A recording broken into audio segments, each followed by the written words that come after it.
In this video, traders, we're going to look at, if you know absolutely nothing about trading, here's how to start in 5 minutes. Stay tuned.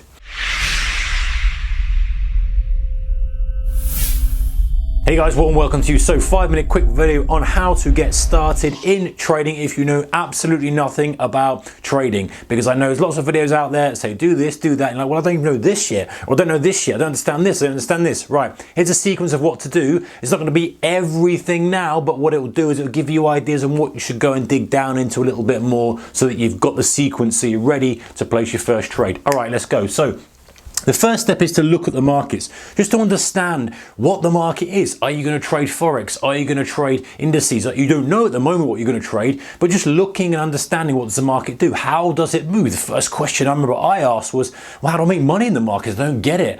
Well, I buy something and then how's it go up? What makes it go up? What makes it go down? What changes the exchange rate if I'm trading currencies?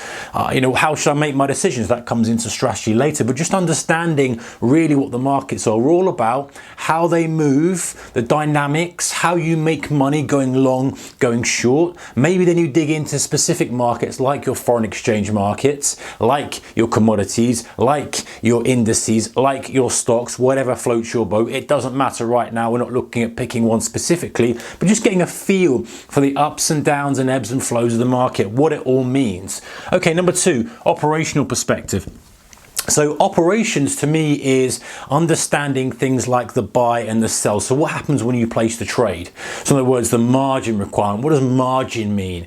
What does it mean to place a buy order? What does it mean to place a sell order? What does it mean to place a long or a short? What does the spread mean? What's your commission? What's your overnight charges? All this operational stuff that you need to get into to understand if you're trading. What's a spread bet if you're in the UK? What's a CFD? What's a spot trade? What's a futures contract? That's the operational side of things. That's actually how you place the speculative trade, if you like, and there's different vehicles for doing that, and there's little nuances of that, so that comes into its own category there. Let's kind of separate these out.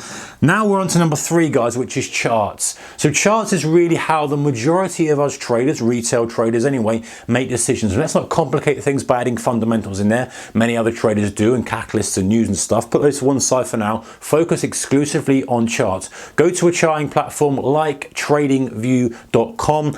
The charts are free for the majority of things. Yes, you've got to pay something for stocks and what have you, but you can see charts. You can have a little look on there and see what actually a chart is. It might be the first time you've ever seen a chart, especially if you're looking to a candlestick chart or a bar chart, which are the most popular types of charts to make your trading decisions from. So have a look at your charts, and then within that charts, it's what is a candle? What does a candlestick do? What's a green candle? What's a red candle? What are the different lines on the candle? What are they all about? What about a bar? What's the open? What's the close?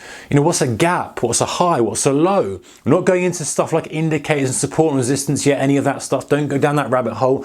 Just purely understand what's on the x-axis, what's on the y-axis. What are all the things on the chart? What's it telling me? And that, don't forget, don't go into down the rabbit hole yet. I'm trying to work out a strategy and a decision-making process. You just want to know what is that visually showing me. Okay, well, that is showing me that the price went from here to here and it went back this way, or it went up to this in the high in the day and down there. So now we have the markets. We understand how the markets move broadly. We understand how we make money in the markets. We know we've got to speculate on a specific price. We understand from an operations perspective our spread, our buy, our sell, our long, our short. We understand what charts are. Now we're going to look at risk and strategy. So risk is really how much risk we're prepared to take. Now, we're not digging too far into this now, but what we're saying is we're giving examples to ourselves, and we're saying, okay, well, if I bought this here and it went to here, how much would I make? And if it went down to here, how much would I lose? What's my position size for that? I think too often people skip that and go into strategy and don't think about the risk. You need to look at it and do some example trades, just at your chart, going back to that point and saying, okay, well, if I bought this amount here, or you've done your operations already, don't forget, and it went to there, how much would I make? So if I only wanted to risk £100, how much would I need to put on in my position? So you're completely clear about what position you've got to take, how much size you've got to take. And then the final thing is strategy. Don't move on to all this, guys, until you've got all this sorted out. Do all the basics, then strategy. That's then where you'll spend the majority of your time coming up with a strategy. I've done a few videos on all these kind of things, but the biggest one, or biggest kind of theme, if you like, is definitely strategy. We've talked about developing a strategy, looking at prices, looking at charts, deciding on what you're going to trade, and sticking with one or two types of strategy and get going. But anyways, more videos on that, and there'll be more videos coming up for newer traders to help you kind of guide you along, so we're not kind of jumping ahead of stuff. All right, guys, I think that's the 5 minutes. Hope you enjoyed the video. Stay tuned and keep subscribed, or if you are subscribed, I appreciate your subscription. Subscribe if you haven't yet already for more videos for me and others on the channel. Take care. Bye-bye.